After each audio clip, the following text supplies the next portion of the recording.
Good morning, traders. Good morning, everyone.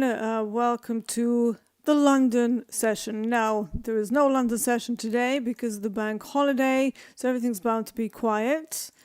So I thought we would use this opportunity for a Q&A session and also a big announcement. If this is your first time here, my name is Deeyana Angelo.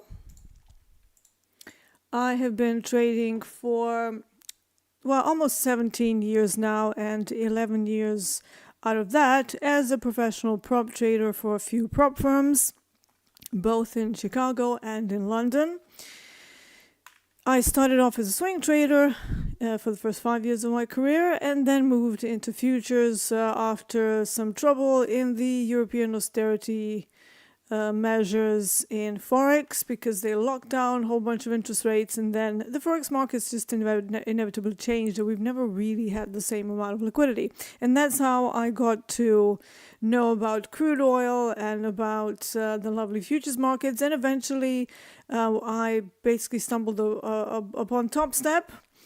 I think that was probably 2015 or something, 2016, and I became the first female trader to pass their combine, so obviously they invited me for an interview. That's how I got to know Eddie and Hogue and Michael Patak and the gang. So many years later, here we are with the whole TopstepTV network, mini network on YouTube, which is very, very cool. Okay, so like I said, there is a bank holiday Monday today, so we're going to take this opportunity to take all of your questions and to, just answer any questions that you can ask me about XFAs. You can ask me about the new thing that we're doing here. So that is the big announcement that I'm going to do in a minute. But yeah, so bring your questions, anything you want to know, whether it's about failed auctions or whether it's about how to approach an XFA, whether it's how to, when to scale up, whatever you want to know. Please do feel free to put it in the chat. Our London peeps over here, we're pretty polite, and I think the chat is reasonably polite. So, so that's always, it's a safe space. Let's put it that way. It's a safe space. But before we get into the questions, guys, we have a massive announcement. All right. Topstep is removing the daily loss limit. So beginning on Sunday, so yesterday, August the 25th at 5 p.m. Central, the daily loss limit is removed from the newly reset and newly open trading combines. So if you have an active one going, the daily loss limit is still going to be there, but you can reach to support in order to have that removed if that's what you want. Now, the removal of the daily loss limit is something that people have been requesting for quite a while. And why is it important? Well, it might give you a bit more control over your own trading. And now you're going to have control to trade with more or with less risk. You'll also have customizable risk limits that might create a more personalized experience for you, right? So instead of just being locked into, you have to have $1,000 risk limit. You don't. Now you have the maximum loss limit. Let's say on the 50Ks, you have $2,000, but you can choose to break that down into much, much smaller chunks and not be maybe tempted to, either blow everything in one go or to basically trade with the designated $1,000 risk limit, right? This does offer a more realistic side to trading, so without any sort of guardrails. And obviously, if you wish, yes, you can use the entire maximum loss limit if you deem that the day calls for that. Not advised, obviously, because we still recommend that all traders set a personal daily loss limit, but the choice is ultimately going to be yours going with Topstep X, right? Going forward. Now, the daily loss limit is only going to be removed in Topstep X for now. But we are working on bringing that same feature to our other supported platforms. Now, I talked about the personal daily loss limit. Well, you can actually set that yourself. If you don't know how to do that, let's quickly go over it. So if you go into settings, there's a cog So you touch that. Now, there's obviously a number of tabs here. There's copy trading, risk settings. And here in the risk settings, you have this area that's called the personal daily loss limit, aka the PDLL. So if you set that to, let's say, 1,000, like it used to be on a 50K, the second thing you need to do is to set the PDLL action. Without this, it's not going to do anything, right? Because it says do nothing. Well, you have a couple of options here. You have an option to just liquidate the existing position, which will merely just close the position. So you will still have a chance to open another one, but it's going to cut you off at 1,000. But the one that I actually really love is the liquidate and block. So what that does, it's literally the same thing as we used to have on the other daily loss limit. So once you reach your DLL, it's going to liquidate and block you from putting more trades.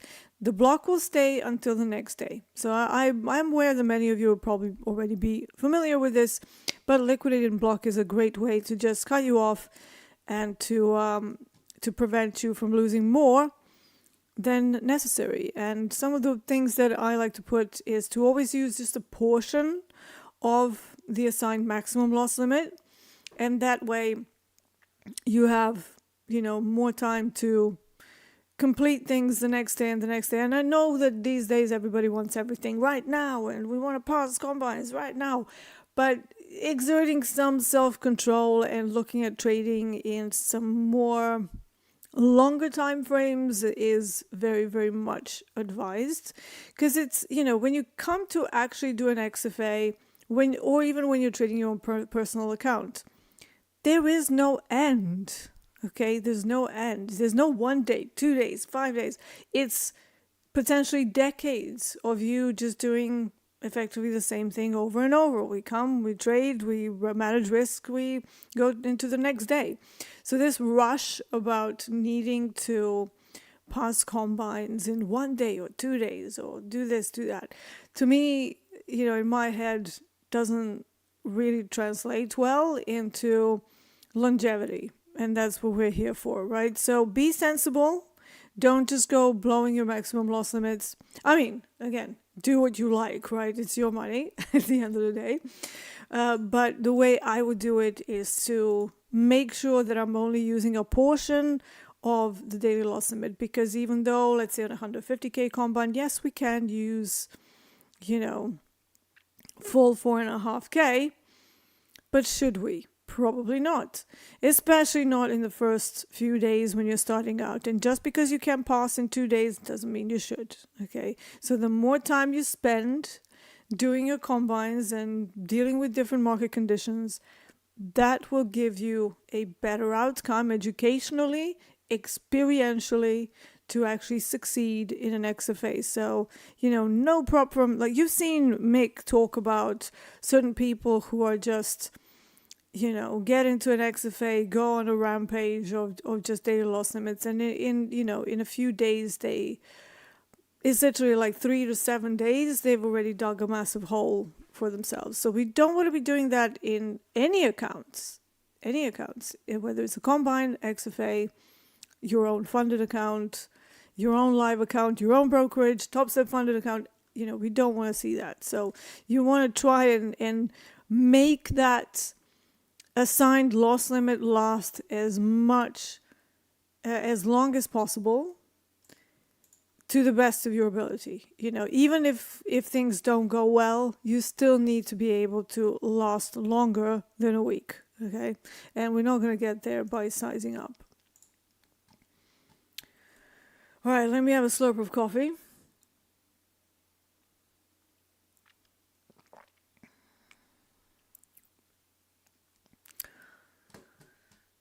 Will S says, Dee, I would love to know what sessions I should use for market profile for CL and GC. That would be lovely. Yes, of course. So let's go over that. So CL mainly trades on NYMEX exchange. So so Will, where are you based? Remind me, so that I can potentially talk in your own times if it's somewhere in like US or Europe. So. If it's somewhere else, it might be a bit more difficult, but yeah. So yeah, when it comes to the London session, that's slightly different. Scotland, okay, so that's easy. You're in my time zone. Brilliant. Right, so for the London session, when I'm trading anything London related, I use the shortened hours. So for CL, it will be from the regular London Open, so 8 a.m. our time, all the way to 2 p.m. Why? Because at 2 p.m., that's the time when NYMEX begins. And then for NYMEX, I calculate the profiles from 2 p.m., so standard open time of the former pit, NYMEX pit.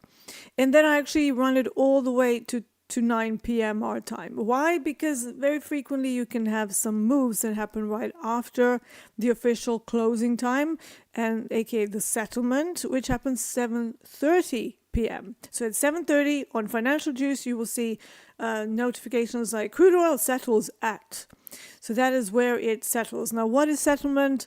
It's a former open outcry pit close. So back in the day, you wouldn't be able to place any trades or close any old ones after that time. But now we have electronic trading that goes all the way through till 9 p.m. So I like to incorporate all of that. So therefore, CL is either London 8 a.m. till 2 p.m. or NYMEX 2 p.m. till 9 p.m. Okay, so for gold, it's a little bit different because the COMEX former pit is actually 1:30 p.m. and therefore that becomes either the cutoff point for the London session, so from 8 a.m. all the way to 1:30 p.m., or for the COMEX session, which is the main trading hours, from 1:30 p.m. up until, again, 9 p.m., even though the former pit close for gold used to be 6:30 our time. But, same reasons. You can have extended moves, so even though the volume pretty much dies out on most days, some days we've seen gold just continuing to trickle up or down, depending on what's going on. So yeah, hopefully that helps. Lido says, my question, are you safe in London? Be honest. I don't know what that means. I mean, London, yes, we do have some crime, especially in the last couple of years. But is London safe? I mean, I can easily walk around at 2 a.m. in my area.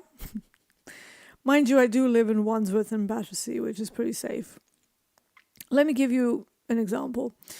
So somebody was saying dangerous, like there was this Instagram post. It's a page called Battersea Beat, and somebody says, here are the most dangerous areas in South London, because South London traditionally was a little bit dodgy about 30, 40 years ago. But usually it was like Brixton, maybe even Clapham, Norwood. They're not the safest areas. So just like any other big city, we have areas that are safe and areas that are not safe, right? So somebody was making another post about this, and then they said, what are the dangerous areas? And then they listed literally all boroughs of South London, including Wandsworth, including Battersea. So it says Brixton, Battersea, Norwood, Wandsworth. And then somebody in the comments went, what are Battersea and Wandsworth doing on this list? Did they run out of quinoa? So that would be the sort of sentiment that you have. There's a lot of people here that are, very well off. And, you look around, we have like Maseratis, Aston Martins, the barrage of expensive cars is quite something in my area. And it's not as bad as Chelsea, because over there, across the river, not too far from me either, it gets a bit crazy, because that's like the most expensive area of London. But generally, I mean, where I live is pretty safe, man. Like it's really not a dangerous area here. So yeah.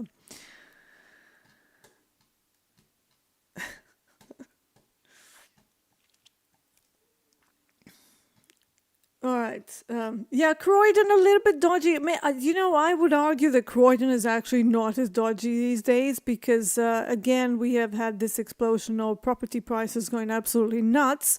And that kind of priced out certain dodgy people that might have been causing trouble before. We still have a lot of problems with like knife stabbings and stuff, so that's not been great, and I don't think the police has dealt with it particularly well. But for the most part, again, that those are isolated events, and yes, they do happen, but they tend to happen in slightly dodgier areas. So yeah. So yeah, pretty safe, considering how some parts of the world are. I think London is one of the safer cities in the world. Shubham Sharma says, how to trade with support and resistance. It's one of those things where you look for highs and lows. So for obvious highs and lows, I like to start with the top-down approach. So here I have the weekly chart. I don't really like to use support and resistance per se. I use supply and demand, which is kind of similar, but it's slightly different. And we don't want to see highs and lows broken. But the lower the time frames, the more likelihood that the previous highs and lows will be broken, because they're kind of popping into other areas on large time frames. They may not be immediately obvious. So what do I mean by that? Let's have a look at the weekly chart. And let's take in this high here, which comprises this entire supply. And then you have another pop into that supply that creates yet another reaction, right? So that's the idea behind it. It's effectively looking for obvious highs and lows where the price moved away from. So we don't want little tiny areas that didn't bring swing, okay? You want nice extended moves, typically that go for twice the amount of the actual zone that was created or more before coming back to it. And then when the price comes back to it, the idea is that that area will be either supportive or resistive, is that a word? Yet again, especially on the first test. But the more times the zone or the area gets tested, the more likelihood that it's going to get broken.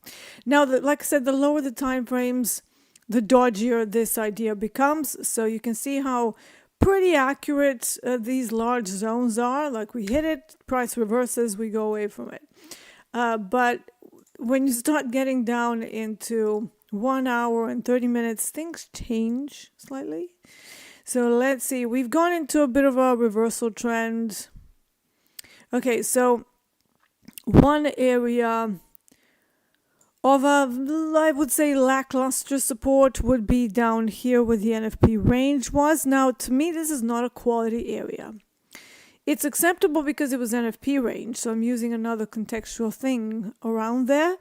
But generally, I don't want to see such tiny pullbacks before I will qualify an area to be a good area where I can get involved with another long.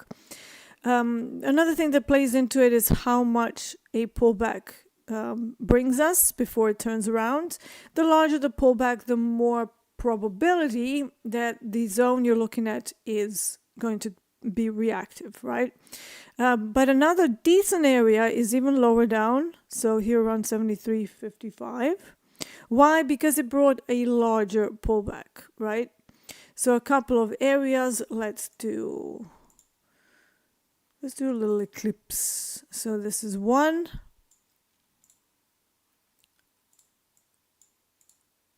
Let me grab that. That's one. And then you have another one here.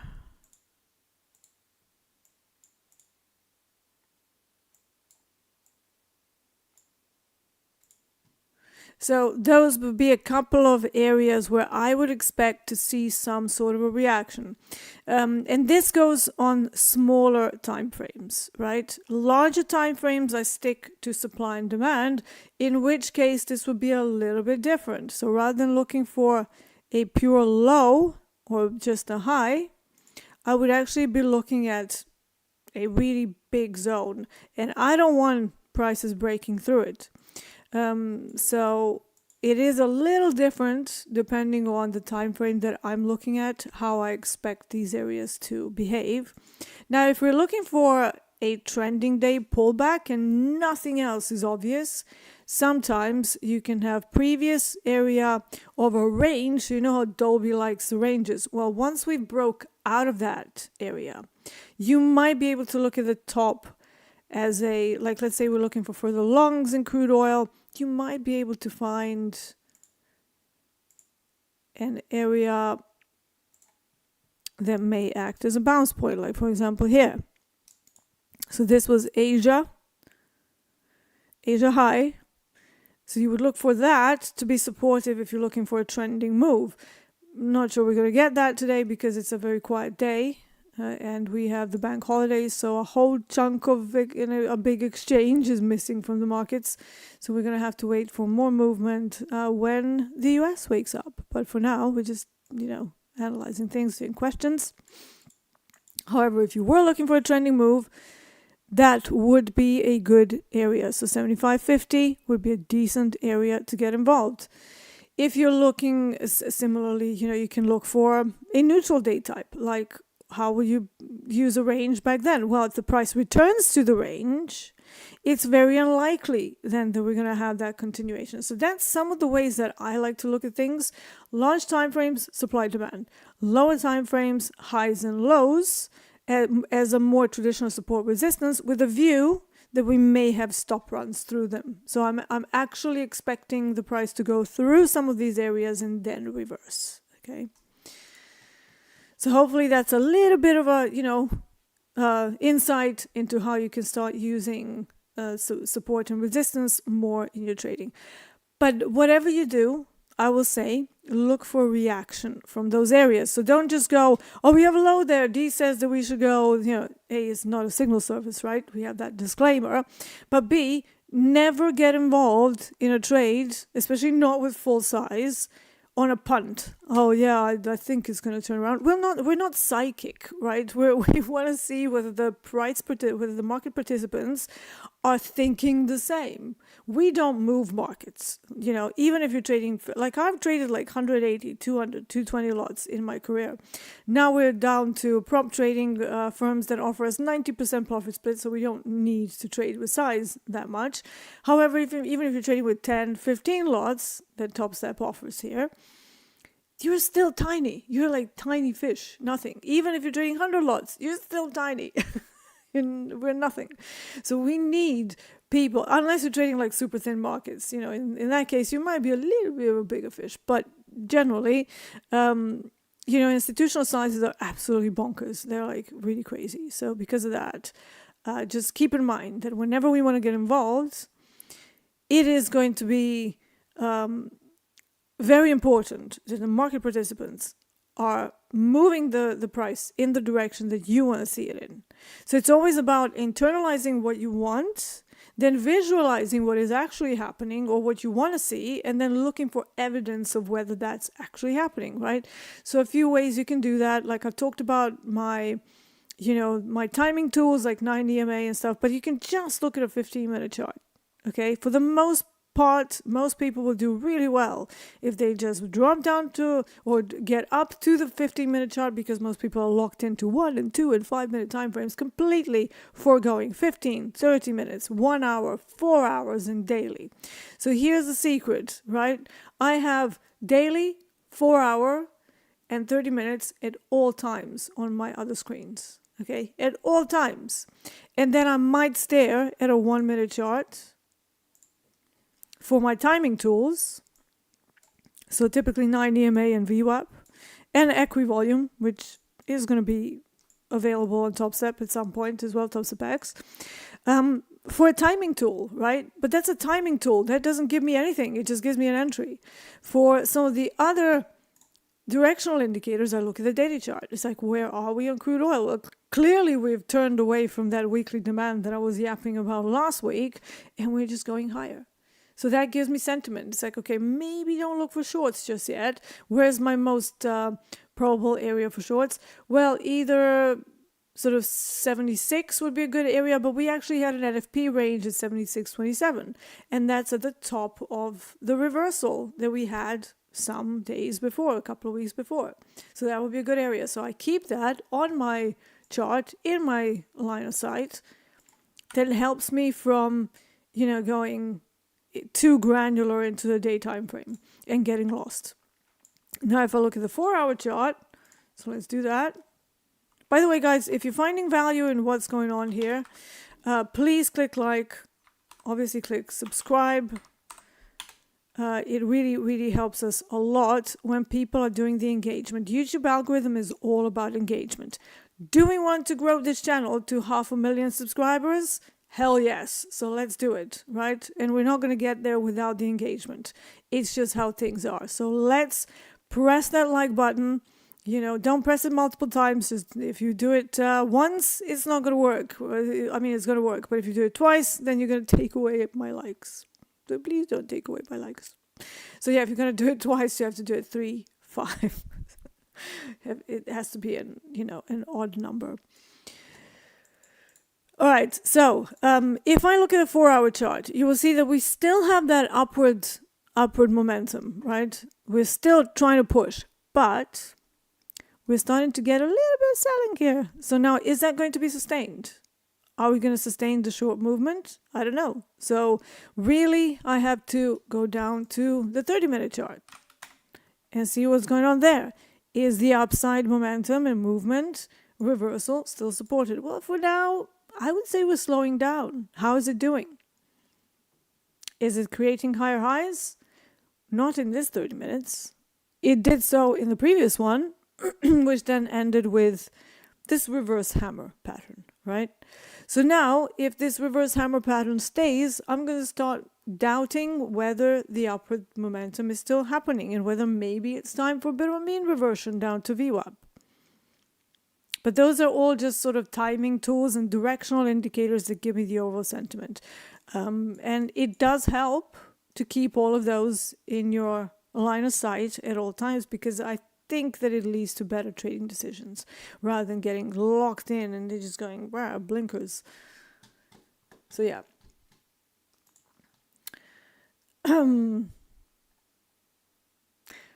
morning, Dee. PRT247 says, what one setup would you recommend for a non-profitable trader to focus on? Very good question. See, I think if you're not profitable, the main problem here is that you are not sure. From your question, I can surmise that you're not quite sure what's causing the underperformance. And it could be many things. So rather than focusing just on one setup, which honestly in intraday trading is never going to work. Why? Because we have to have situational awareness. I always say that intraday trading is kind of like the Olympics of trading, right? So you have long-term investing, position trading. That doesn't take that much skill. You know, it takes a lot of research and a very different approach. But when it comes to the timing, you don't actually have to be terribly accurate for timing, right? I've done like long-term investing for as long as I've been trading. And honestly, I never really go nearly as granular with my positions. I'm just like, is the stock all right? Yeah, let's wait for a sell-off and buy it. Where do we buy it? That's pretty much it. That's the extent. I mean, I might look at like a supply and demand area, okay, let's not buy into supply. But anything else is like, is a good pullback? Yeah, F it, let's go in. That is the extent of the timing that I use in longer term positions. Why? Because you have decades to decide whether you were right or not. And if the company has some good numbers and it's got some innovative things that they're bringing to the table, at some point that's going to, it's going to manifest in their price. That's the whole point of investing, right?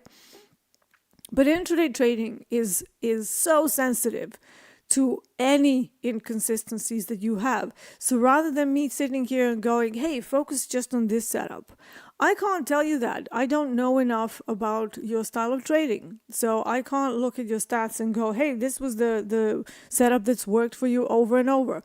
But I would say instead of that, go back through your trading, okay? See what was the cause for the most underperformance. Sometimes it's purely over trading, okay? You are jumping in and out of positions on around one zone. So that's something that cuts people up a lot. So those paper cuts can mount up to the point where you're not profitable.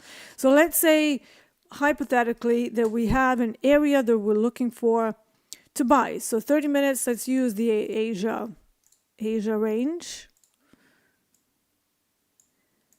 And then you go long, then you go, okay, actually, maybe, like I don't want to derail these call buys, and I don't have an active practice account, so I'm just going to talk. Okay, so basically, if you go, oh, it's maybe not bouncing, so maybe I should go short. So you go short, and you get hit for about 7 to 10 ticks because you're wrong. You say, oh God, it's still going higher.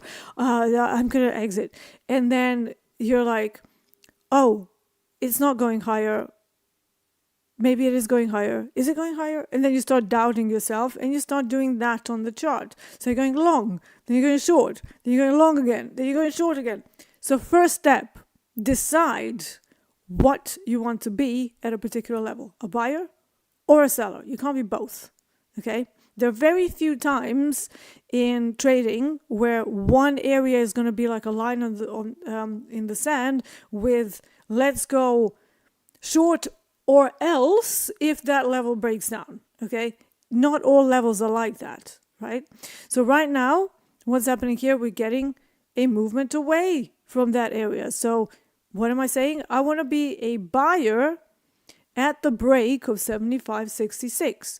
But I don't want to be a seller there. Even if we go back into the range, I don't want to be a seller there. Why? Because we have a higher area at 75.83. That's where I would want to be a seller. Not down here. That would be like, what am I doing? I don't know, going short in a range. Because now we have a high here, we have a low here, and we have a range in the middle. So why would I be getting involved in the middles of ranges when I have a perfectly good area higher up and lower down? So that kind of analysis will be a lot more helpful to you. Decide where I'm going to be a buyer, where I want to be a seller, than me giving you any one single setup. The second thing is to look at your size. Is it maybe your size that's making you unprofitable? Are you doing one lot one time, 3 lots the next time, micros the third time? That's inconsistency. That's going to eat you up like nothing, right? It's going to be so bad. And especially if you're then also varying your stop loss size. So one time you're using 15 ticks, another time you're using 50. The third time you use 150 because you're not sure what's going on.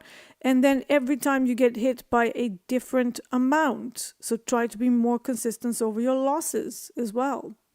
So it's not all about the setups, guys. Like this, look at it this way. You know how in coding you have different variables, different parameters? Well, trading is exactly that. Anything that you change in your trading is a new variable that you've introduced. So what does that do for data? It messes it up. So how do you expect to be consistent when you're varying stop loss size, varying position size, over trading, not trading at the right times of day, skipping around different products? Like I have different products that I trade for very particular times of day. I know that I'm not going to be trading ES during London because that's not something I do. I trade ES for the final part of the session in New York, okay? CL, sometimes I trade London, but for the most part, I would trade DAX during London. CL is not really my core product for this session, but it is for the first part of the NYMEX, right? So all of that leads into consistencies. So I cannot tell you which setup you need to focus on because I would need to find out a lot more about how you trade, what you trade, your entries, the quality of your setups, all of that plays into that. How good are you at determining good trade locations? Do your trade locations suck in general? Well, then work on getting them better, right? Don't go in the middles of ranges. Focus on the extremes of ranges, right? Even if you're looking for a fade or a breakout, that's still the extreme of the range. But once that range is broken, we don't have enough information for anything. So now this Asia range is broken. Do I run a breakout trade upside? Not right now. Why? Because we still haven't made a higher high and we're looking at a reverse hammer. So right now that's another range. This is just barcoding with a slight skew upwards. We don't want that. That's not a trending day. So what do I have left? Nothing. I can wait until the price goes down to some perceivable low area, pullback, where I can get in with the trend, if that's what I'm looking for. Okay? Or else, to use like coding language, or else, else we stay in range and again, we bounce. But that then changes my target. So if I'm still going to go long at the bottom of the Asia range, my target is not going to be a bazillion ticks into the average daily range and all that. My target is going to be the top of that range. So the targets change, right? Situational awareness. So that's what you need to develop, not just focus on any one single setup that you think is going to magically make you money. Limit the hours that you sit at the computer, okay? So go back through your stats, and if you can, see which hours were the best for you, okay? See which trade durations were the best for you. And then if you don't get that move and your target is nowhere near, just cut it early. Don't sit in a bloody trade that's not going anywhere. All of that will help you much more than, let's just take one setup and trade that, because market states change. One setup does not work throughout many market states. So you're better off developing your skills to spot the good market state changes and to develop the situational awareness around them. What is a good location in a trending market? What is a good location in a range-bound market? How do I recognize a trending day? How do I recognize a situational day? Yeah? All right, let's move on. Amanda says, what look-back period do you use on your average session ranges? When we have good ranges, I will typically use 10 or 14. But if we are in a slower period, I will actually widen my ASR calculation look back to 40 days, just to kind of smooth everything out and to not have it wait, especially if we had like a big week, like we had a couple of weeks ago on crude oil that skewed all the data, right? Then I want to see what the overall ADR and ASR levels were and ranges compared to the median average, not weighted towards whatever happened in the last week, which was an outlier. So again, that is a contextual part of things that I use during the summertime, and it has helped a lot to not shoot for unrealistic targets after an outlier week. Okay, so hopefully that is going to be helpful. What is a failed auction? Failed auction is when we have the first hour of trading. So let's imagine that London is open. First hour of trading is the first two 30-minute bars, right? Once we get out of that range, so once the price tries to break out of it, but fails to sustain another 30-minute bar above or below that range, you have a potential for failed auction. We have one right now. Not surprising. Why? Because it's London. We're not trading in London. The London Stock Exchange is closed. So the only thing you have going for you now is like Urex. But, and maybe some overnight traders that have woken up and they're like trying to move the market, but everything is super, super slow. And that's why we're seeing the auction not advancing. So that is a failed auction. There are many different subtexts and techniques that you need to take into consideration with a failed auction, but the gist of it is just that we had a break outside of the first hour trading range, very simple, high low. So where do we go during the first hour? That's your high. Where do we go to the downside during the first hour? That's your low. Price breaks that, you can monitor for a failed auction. It's a very high probability setup for certain times of the day.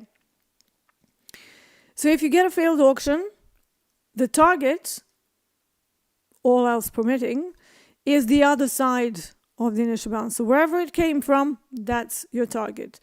Obviously, if you have a very strong uptrend and the auction fails against that, that lowers the probabilities of the failed auction working.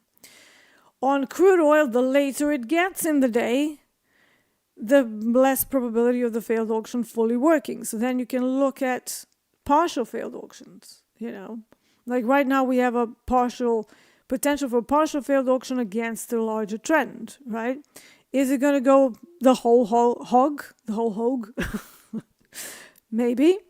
But the likelihood is that if we had a bigger range for the first hour of trading, that we would not reach the other side. We have a strong trend. We have some demand actually from Asia trading here. So I don't like that. It's already bringing us some reactions. If you can see the previous 30-minute candle, it has a little buying wick. It's a red candle, but it's a buying wick. So that means that somebody was doing some passive buying around there. I don't want to see that when I'm doing a failed auction. The very next candle that falls into the initial balance, which is the first hour of trading, I don't want any ambiguity. I want a very, very strong, consistent candle, failure of the auction, and a continuation. Now, you can also have unplayable failed auctions where the market turns around and just fails all in one go.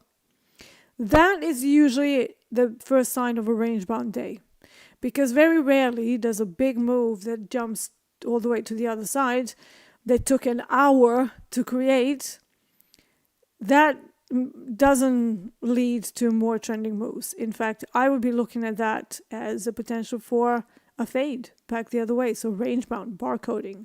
We failed to advance. We wiped out the last hour of movement. Now we're looking for the market to start consolidating because that's a balance. It's in a range. It is something that comes up a lot. It is a frequently asked question. What is a failed auction? And both me and Hogue are more than happy to keep explaining it over and over because it is a high probability setup and something that you can take advantage of a lot that can make a difference in your trading. Simon Fasting says, hi Dee, can you explain how you use the volume profile? What are your settings customs? Well, on this platform, yes, I've just literally put it, the volume profile fixed range. I've just literally plotted it. I mean, the only thing I'm looking for in the volume profile is whether we have a balancing area or low volume nodes. So this is a balancing area here from 75 all the way down to 74.25. And then we have some low volume nodes from 75.30 and all the way to the top of that range at 75. So if we start to fall through that area and we actually get to the low volume nodes, I would expect to see some sort of an upside reaction from 75. We have a little gap open at the beginning of this week. So that's definitely an area of interest. Incidentally, that is also where the intraday high was from Friday. So definitely a very good area to look out for. If we start to drop into that area, there is a potential of a full rotation through the entire high volume node and down to the NFP range that is at the bottom of this area. So everything is still lining up perfectly with whichever way you're looking at it, right? Whether you're looking at the supply and demand, NFP range, support resistance, volume profile. To me, those are all the same information, but I can appreciate that looking at the volume profile as a vertical histogram is actually a little bit easier, because rather than having to stare at the bottom of the charts, it's just there, and as the price kind of starts getting through them, somehow it's visually easier. So that's how I use it. I do use the TPO profile on an intraday time frame to a lot more granular level because I think it has a lot more detail in it. Like you can see single prints, you can see whether the initial balance is breaking out or not. You can see whether we have a failed auction, whether the price is holding above or below the failed auction. You can see whether the price is extended to both sides of that range. So to me, it has a lot more use in intraday trading, but for a large time frame, volume profile is very useful. So that's what I look for. I look for areas of balancing, how the price is behaving. Again, it all comes down to how the price is behaving there. And then looking for low volume areas that might give me either a quick reversal or a quick movement through that area. Again, either or. Depends on what we have there, right? And context. So yeah, it's a very custom setting. I didn't change anything there. Just plop it onto the chart and indicators, volume profile fixed range, and that's it. It does move the way you, like when you start going backwards, it has this like look back function. So it is going to move as you start to move the chart backwards, which is pretty cool. But if you want to see the current volume profile, this is what you will be working with, right?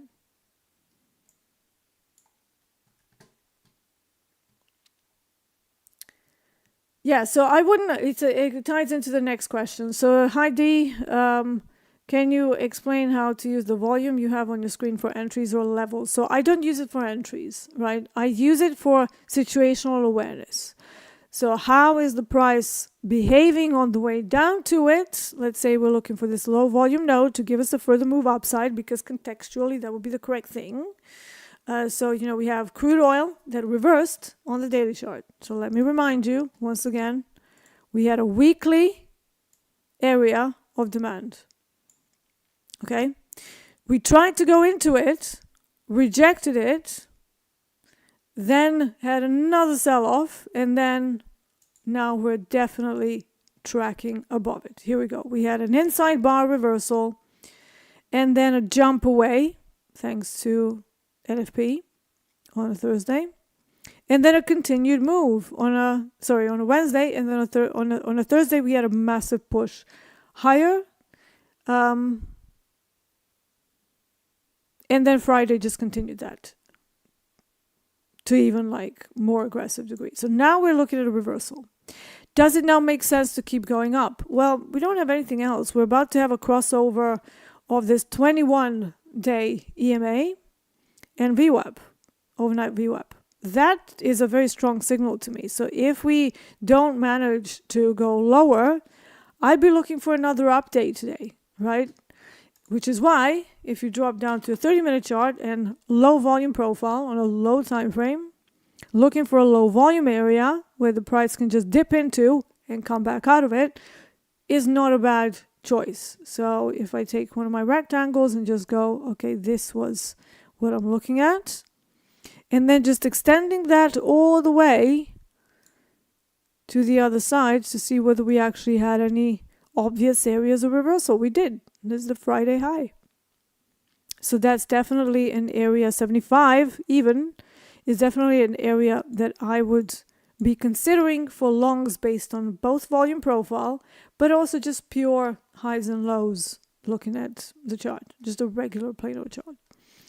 So that's how I use it. I'm sure that other people might use it to a more granular level, but like I said, I do use the TPO profile for that and the real-time order flow. How many screens do I have? I have 4 screens and I'm using all of them primarily because we have the streaming stuff as well. So obviously you have the camera things and, you know, you have OBS and, you know, vMix and, you know, seeing the crew on the other side. So yeah, I have 4 screens. So one screen is designated for like a browser thing. Another screen is designated for camera and video stuff. And then the other 2 are effectively charts. So yeah, I'm not too crazy about having a million screens. So having like, you know, 6 or 12 screens, bit of an overkill unless you're doing something with another profession and you designate that. Like let's say you do video editing. Well, obviously you're going to need to designate at least a couple of screens for that. And then you do trading as well, where you need 4 screens for that. So that would make sense to me. But personally, I've always done well with about 3 or 4 screens. Michael S. says, what's the core difference between DAX and ES? I just would like to start trading the London session, and actually I'm only trading the New York session. DAX is slower, much slower. So it's not something where you can like get involved and just go, oh, I'm just going to get like a few quick sort of 40 tick moves. You're not going to get those without sitting there for 2 hours, right? So 70 tick moves, which is my targets for DAX, typically takes about 2.5 to 3 hours for me. If I'm aiming for 30 to 40 ticks, that's definitely an hour's, especially in the summertime. It does pick up speed a little bit more outside of summer, so you can have like, you know, quite lively sessions, but they are not the norm on DAX. So typically you will take some time to see the same amount of movement over a longer period of time. But it's very efficient. It's super technical. I find DAX to be probably one of the most technical instruments that I've ever traded. It respects levels almost to the tick. So just like our friend Germans, very efficient, very, strategic, and very, very predictable when you know where and when to look. So that's the core difference, I would say. The volatility is less at this time of the year anyways, and the speed. Now, DAX does actually move during New York as well, bizarrely, and there are some parts of the year where the New York session range actually overshoots the London range, bizarrely. So you can have that happening too. But yeah, it is slower, but I find it not as crazy as ES, and definitely no frequent stop runs. Like if you have a level that you're looking at, the likelihood is the DAX is going to respect that level. It's not going to be like running through them for speculative purposes. So ES, I would say, is a lot more speculative in its nature, meaning that there's a lot of smaller retail traders that are trading it and therefore getting caught up in some of the market making strategies that are perfectly normal. But DAX, I don't know how many speculators DAX actually has. I would guess that it's less than actual institutional traders though. And that's the core reason for the difference.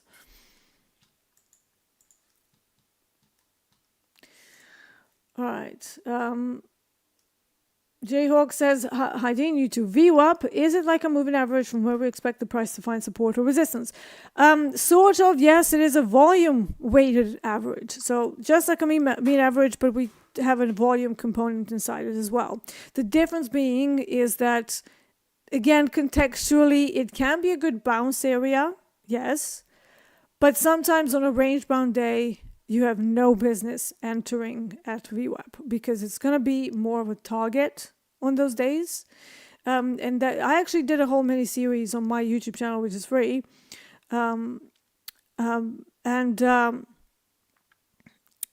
Effectively, I talk about three uses for VWAP. First one would be just as a directional indicator. Are we away from it? Are we close to it? If we're close to it, it means that Asia and London did nothing.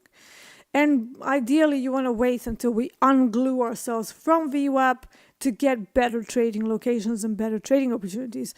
Whenever we are going into a trading session actively, like active trading session from the overnights, and we are glued at VWAP, I find that to be a very painful situation because it's like, okay, they've done nothing. So we have no gap. We have no mean reversion. Is it going to run through it? It becomes so much more difficult to look at. But if we move away from it and there's an obvious reason for mean reversion, VWAP is actually an awesomely good target. So for me, one of my main setups would be to look for a bounce from, let's say, an average session range high or low back to VWAP. Love that. Love that setup. Similarly, if we're going to do a gap fill, I would look for a return to VWAP and then a run through, providing that the value outer edge that I'm aiming for as a target is not around VWAP. So that would be another use, to effectively just use it as an orientation point of whether we're bouncing from it or going through it. Typically, when we're going to run through it, there's a lot of volume that happens through it, and you want to see a big old candle just slicing straight through VWAP. Doesn't happen that often, but it does happen. So those are a couple of ways that I use it. So pay attention to the type of day that you have. Is it a trending day? Is it a range-bound day?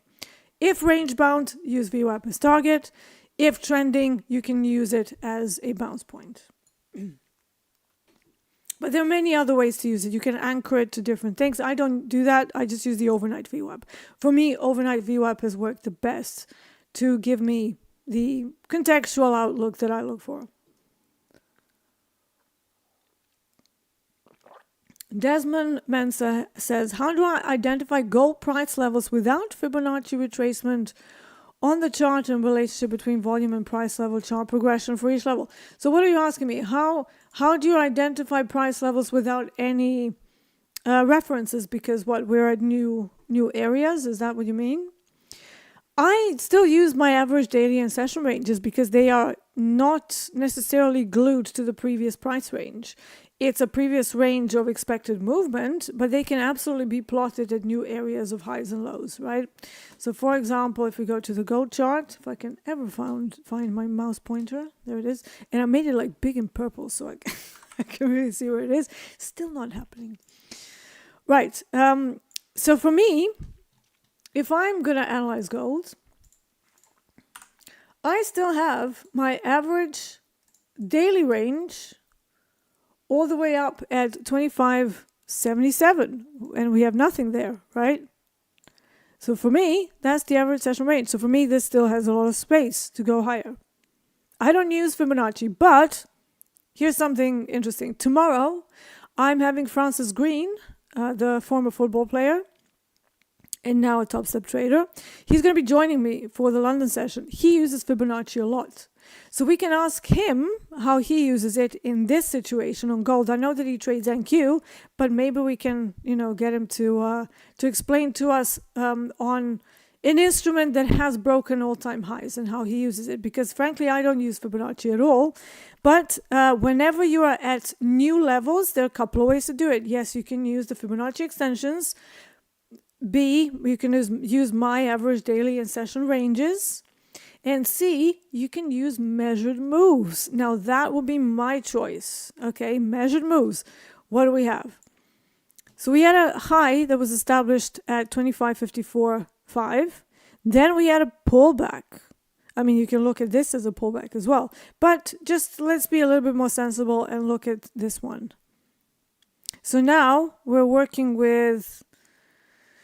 Oh, I do wish that we can have the crosshair that changes this into ticks, so I can measure it. I know there's a way to measure percentages, but I still haven't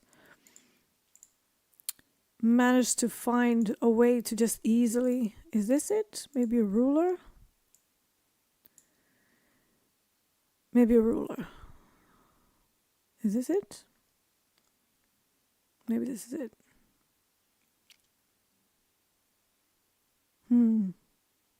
I know it gives me volumes. I mean, is this in ticks? I don't know, 17. I would say this is more than 17, isn't it? Yeah, but let's say 68% was the pullback, right? So that's the measured move. And now, if you go for 68% to the top side,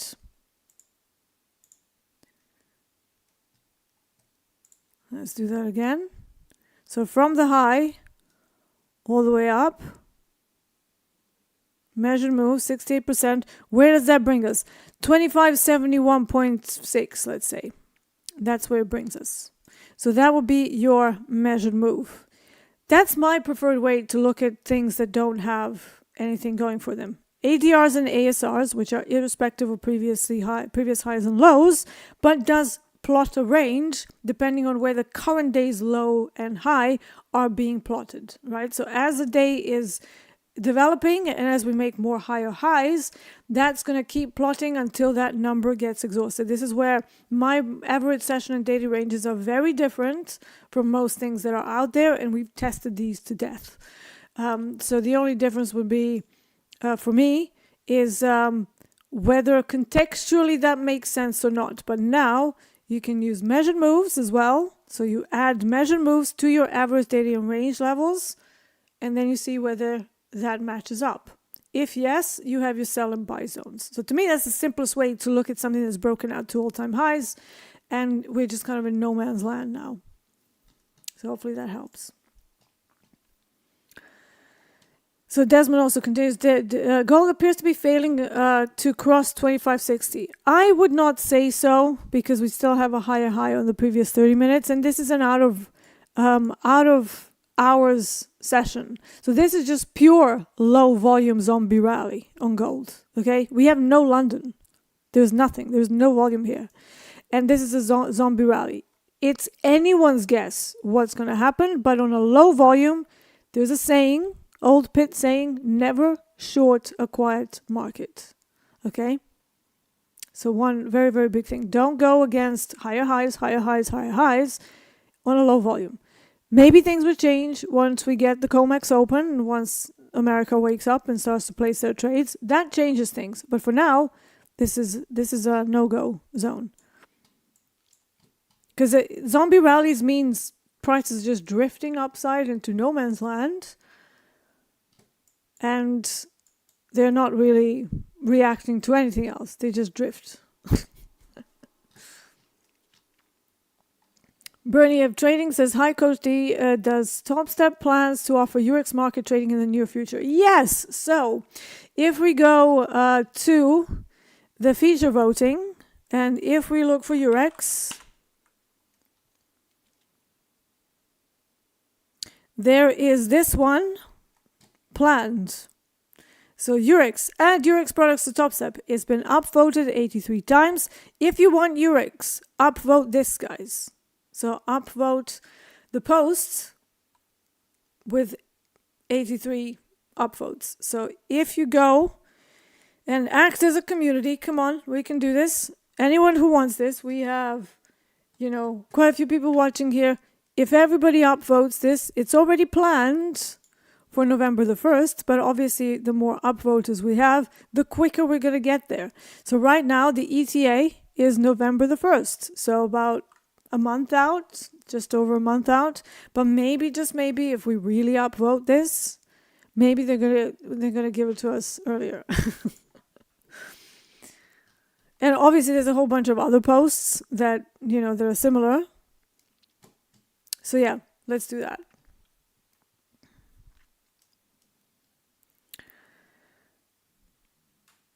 Tayo Ikun says, what are the best lot sizes to trade a 150k account, please? Honestly, that will really depend on your trading style. But however you trade, start with one lot until you have a bit of a buffer in the account. Then you can go a little bit crazy, right? If you want. But the way I trade, I can't tell you what to do, obviously. But the way I like to trade it, in the evaluations, I rarely, very rarely go over 3 contracts. And 3 contracts is only when I can really limit my risk. Let's say we have a range bound day in a tight range, and I'm only aiming for, 18 ticks profit.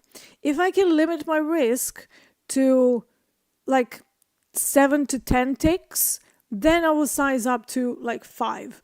Everything else is 1 or 2, and then again in some rarer cases maybe 3.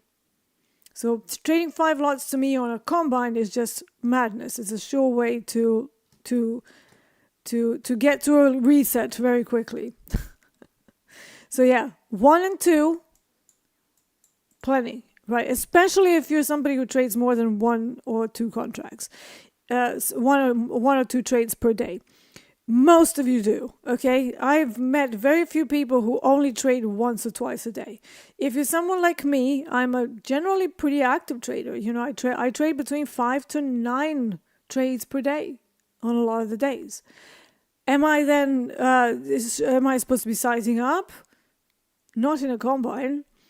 Not in a combine. So, or in an XFA that's fresh, until you have I would say about 30 to 50k worth of buffer. I wouldn't even think about 2 and 3 lots in the funded accounts. Okay, just trade 1. But again, it depends on the frequency of your trading. So if you're trading 30 trades in a day, you definitely need to size down. So just stick to 1 lot or less. 5 micros would be ideal. That gives you plenty of opportunities to get it wrong and still not dig a huge hole. If you're somebody who doesn't trade a lot, you trade 1 to 3 trades, maybe you can do 2 lots. But even that, if the first couple of trades don't go well, you're still going to be looking at a bit of a hole that psychologically gets difficult. So make it easier on yourself, stick to 1 lot, and, consistency will only come when you... Okay, here's another thing, right? Let's go back to mechanical trading systems. So mechanical trading systems... Whenever you're starting algorithmically to create something, the worst thing you can do is to add some sort of a compounding thing to it. So anytime we have a new algorithm, we start with 1 lot and we end the tests on 1 lot. You want to see how it performs on one lot, away from any kind of position messing around. If you mess with positions, that messes with everything, because that's another variable. Remember the variable thing that I talked about earlier in the session? It's the same thing. You introduce a huge variability into your system. Why? Because you're not consistent over sizing. How are you going to know how stable your whole thing is if you rely on sizing up and effectively martingale every time you lose to bail you out of drawdowns? That means there's something wrong with the system. Okay? But if you can bail yourself out of holes on just one lot consistently, then you've got something going for you. Then you can do whatever you want with sizing. But the core tests, like I see some people say, oh, I hope they don't look at the other things, in my combine because I'm experimenting. Yeah, experimentation is good, but at the same time, there is a starting point. Before you start to experiment on anything, make sure that your sizing is consistent, because no experiment is going to work if you have one variable that keeps changing. It's not very scientific nor experimental. That's just clicking buttons. A good experiment involves variables that can be tested. So trading with one lot, trading a similar setup at the same size, same time of day, same stop size, same target. How does that perform? Okay, so trade location worked, we got the reversal, but target didn't get reached. Is the target too ambitious? Let's try change the target. So change one parameter at a time. Don't change all of them at once. That's not scientific. So if you want a scientific approach, a more mechanical approach to your trading, change one thing at a time. Okay? So best lot sizes to trade will depend on the frequency of your own trading. The more you trade, the less size you should use. Okay? If you are not a frequent trader, sounds like a frequent flyer, then you might be able to size up a little bit, but be very careful with that. Final question, and then we're going to finish it up. Jesse James says, Dee, do you ever look at the midnight open and see how it plays as a level all day long? I do, but in a different way. So I have something called the fixed daily range, which is based on GMT open, not midnight open, because in some of my outlooks, I found that works better for me. And because of that, that measure to me would represent a day where we're not moving that much. So if I start getting reactions from the fixed ranges of that sort, it means that the day is not massive. But then I also look at the 50% of any session, not just midnight open on EST or GMT. I also look at where the London session ended and started and the midpoint of that. So if we start to break down through those areas, it gives me, again, yet another orientation point. So Asia high, Asia low, London high, London low, and London and Asia midpoints. Those are very, very useful orientation levels, right? As always. So yes, I do look at it, but maybe in a slightly different way. I know that the captain and his pack of veterans, they look at it very much so. And it works exquisitely well on NQ, exquisitely well on equities. I trade some other products, so they have a slightly different feel to them.